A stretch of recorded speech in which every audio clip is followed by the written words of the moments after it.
Hi, Lou Manfredini, Ace's Home Expert. In this video, we're going to talk shims and when and how you should use them. There are a variety of shims that you can find at your local hardware store. There are wood shims, there are composite shims, there are plastic shims. All of them do the same thing. They start at a very narrow point and then they get thicker. Now, wood shims, which are probably the most common, have been used in construction forever. Whether it's leveling a wall or hanging a door, building a deck, these shims can be placed to secure an item, make sure they're right on the spot, and then you can nail or screw through them.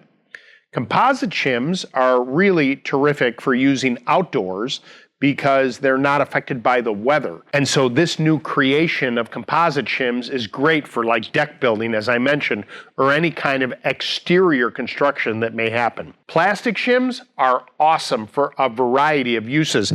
If you're at a restaurant and the table is wobbly, there's a good chance that someone will come up with one of these shims to place under the table. Because they're plastic, it doesn't matter if they get wet. They can be used indoors or out. They can also be used for a wobbly toilet, or a table, or even a refrigerator that you just quite can't get to stay stable. All you have to do is slide it into position until it's firm, and that typically will do the trick. If you need a little bit more, take a hammer and give it a tap, a couple quick taps to level it off, and the shim will be your new best friend and keep a variety of things from wobbling. Coming up next, my video on how to use clamps.